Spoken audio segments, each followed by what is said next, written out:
Hey y'all, welcome back to the channel. I hope everybody's having a great Sunday, and I hope everybody had a great Mustangs Day yesterday. I had the Mach 1 out to dinner last night. I had the Ford GT to Cars and Coffee in the morning, and it was a good day. So I hope everybody's enjoying their Sunday. Again, first off, thank you to my subscribers and everybody that's taken the time to subscribe to my channel. If you haven't done so, please click that subscribe button at the bottom. I would really appreciate it. So my last video, I talked about my 89 Celine Coupe. I left one thing out about that car and how to tell the difference between a real Celine and a clone. If you're trying to identify a car, you need the last 8 of the VIN number and the Celine bumper number off the car or off the plaque or the firewall. You can call Celine, give them the VIN number, and they will verify if it's a real car or not. So sorry I left that out. Leave that right there. So today I figured it's Sunday and a lot of guys ask about my silver 93 Cobra. Well, first off, it's not a real Cobra. The car is a clone. We built this car 7 or 8 years ago. So I thought I would take today, help you guys to tell the difference between a 93 Cobra and a 93 Cobra clone. First off, there's nothing wrong with building a clone. I respect anybody that takes the time to build their own car the way they want. I know Brew's done a Calypso clone. The car looks super nice. I haven't seen it in person, but it looks super nice. So shout out to him on that car. This car, like I said, I built it 7 or 8 years ago. Everything on the car is OEM body-wise. The car under the hood is all OEM. It does have a set of, we did do 5-lug on the car about 2 years ago. Originally it was built with 93 Cobra wheels, but now it's 5-lug swapped. So without further ado, I'm going to walk around this car, show you differences between Ford parts, Cervini parts, how they mount, and how to look for a real 93 Cobra, and tell you and show you 100% one way to tell the difference between a clone and a real 93 Cobra. So flip you guys and check out this one. So this is it. It's the silver 93 Cobra clone. So a lot of you purists are already saying the emblem's on the wrong way. Yep, it is. I built this car. It's a clone. There's nothing wrong with that. I've seen emblems on real 93 Cobras that are facing the front on the driver's side. So when Ford built these cars, they only had one mold, and they also built a pre-production emblem that is more like a stick-on emblem like the trunk. I have some of those at home. So when I built this car, I put 94 emblems on it because I wanted them both to face the front of the car.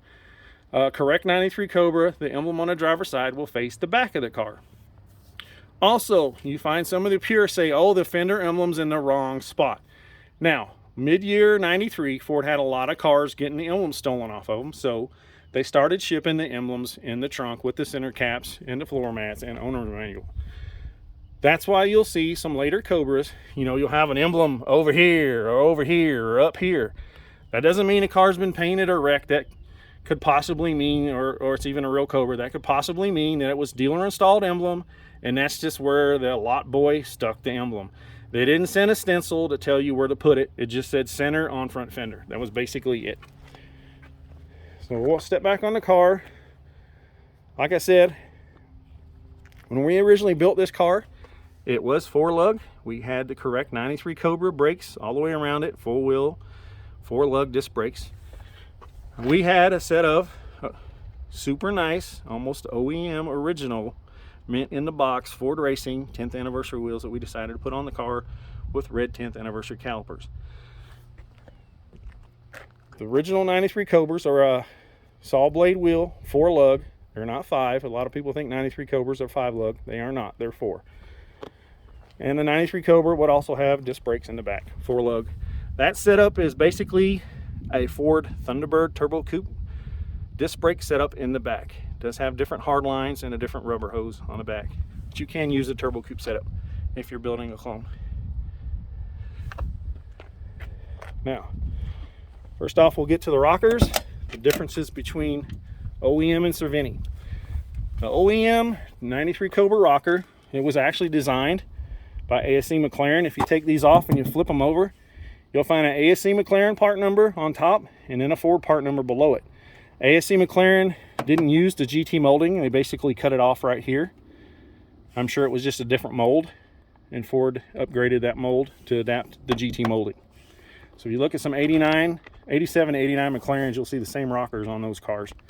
Now the GT, or the 93 Cobra, utilizes the Ford mounting bracket underneath the ground effect. It just clips in here, it clips in up through here, and it clips in down the side. Now, Cervini, they use double back tape. There's nothing wrong with Cervini kit if you're trying to fix a real 93 Cobra that's wrecked and you can't find an OEM skirt and that's your only option. You just kind of got to do what you got to do.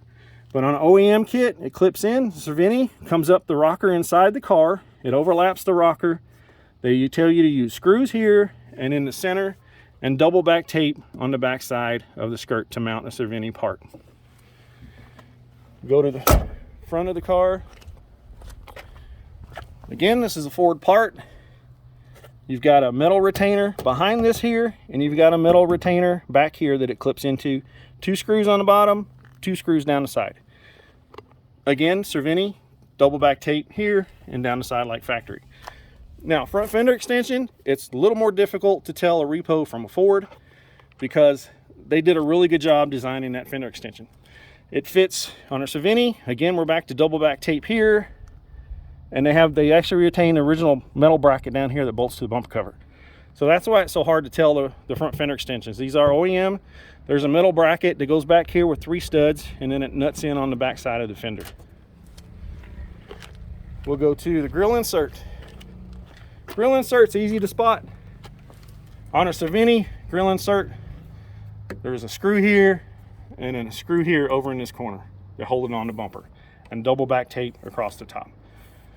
The Ford one and the Dan Carpenter Ford tooling grille insert, you have an outer fiberglass part and you have an inner fiberglass part. They bolt together in the back with a Phillips screw. Reproduction doesn't do that. Under the hood, first off, we'll go to the intake, and it's the biggest. The 93 Cobra had 2 intakes. They had an early and a late.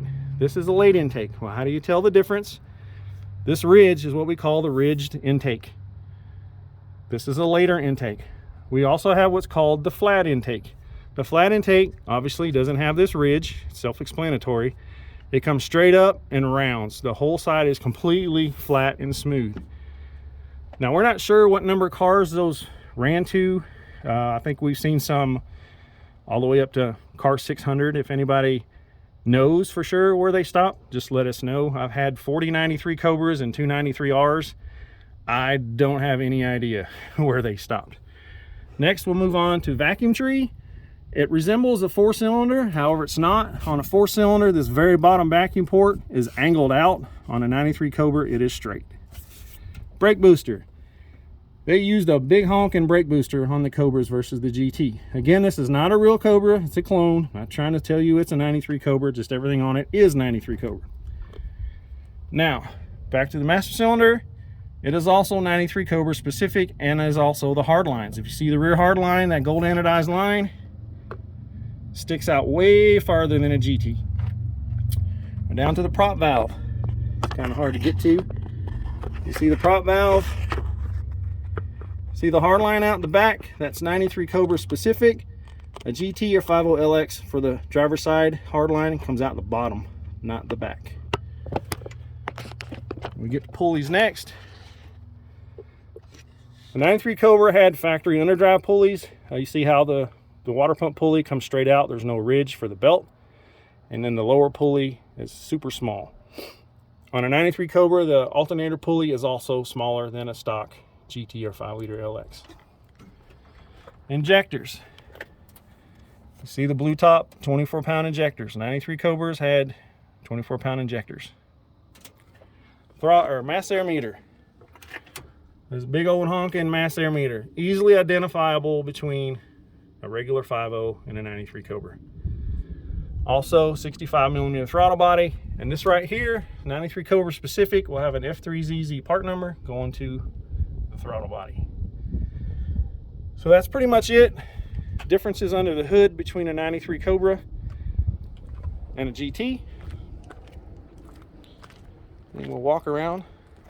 Now, interior. This car is opal gray leather car. The vast majority of 93 Cobras are opal gray leather interior in every color, black, red, and teal. Now, they did make, that out of the way, sorry about that. They did make gray cloth and black cloth. They did not make black leather interior. So if somebody's trying to tell you they got a black leather 93 Cobra, it's not legit. The major difference in these cars, No 93 Cobras, and we still don't know why, were built with cruise control. None of them had cruise. So if you find a 93 Cobra that's got cruise, it could have also been, you know, aftermarket, or somebody put cruise on it, or dealer installed. Don't think because it's got cruise that it's not a real 93 Cobra. That really doesn't mean anything. This does have an aftermarket shift knob on it. Ford Racing, leather wrap 5-speed. 93 Cobras, just like a GT, would have a cheap rubber shift knob, nothing's fancy. 93 Cobra would have 93 Cobra floor mats. These are aftermarket ACC, they're not original. I put these on. If anybody's got any of these, let me know. I think they're discontinued now in the opal. I think you can still find them in black. LMR used to make them, but I haven't seen them in a long time. If anybody knows where to find them, you know, hit me up at foxjunk73@gmail.com. I'd like to have some extra sets for some cars I'm going to build down the road.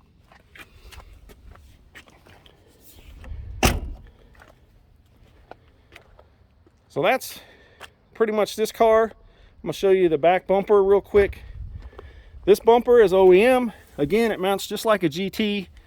GT quarter extension has a bracket underneath the bumper. It utilizes the same bracket on the Cobra as the GT. However, on the 93 Cobra bumper, now this bumper's been sanded a few times and repainted. Like I said, all of these parts were used. It should have a mold line that runs right down through here for an OEM bumper.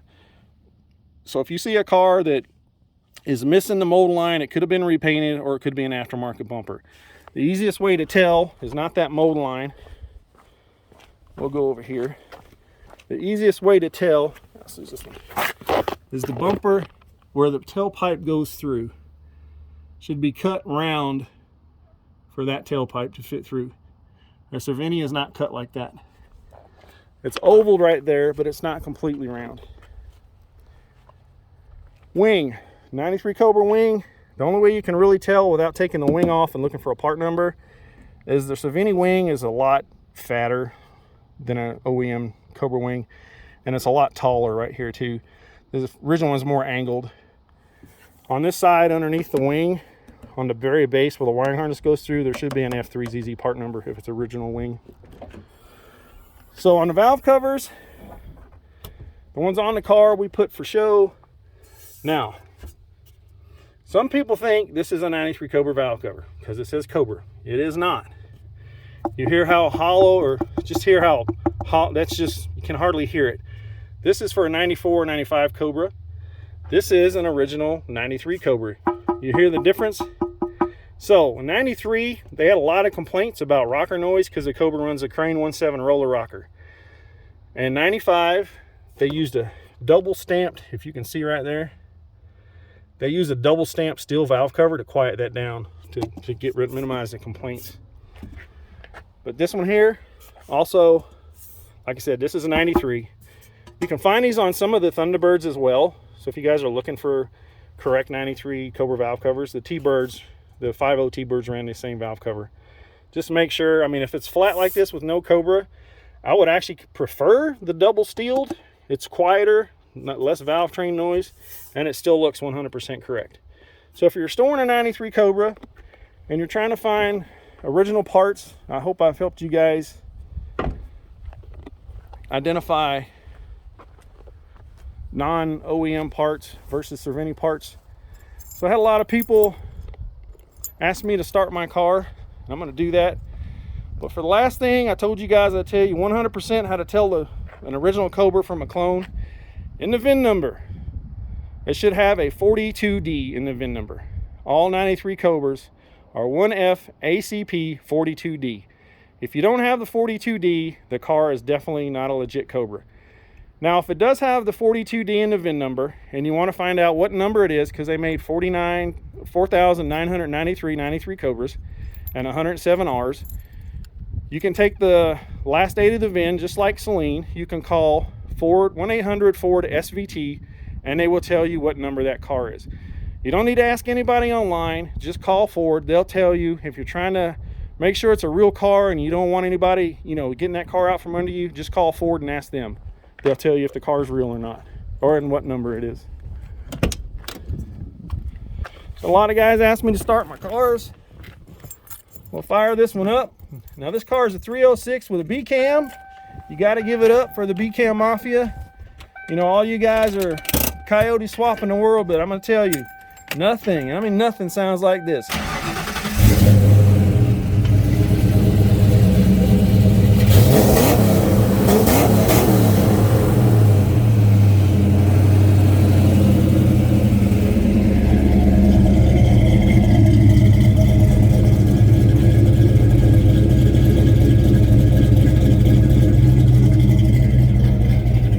So, thank you guys for taking the time to watch this video today. Thanks to my subscribers. If you guys haven't subscribed to the channel, please click that subscribe button. And guys, you guys have a great, good, safe Sunday.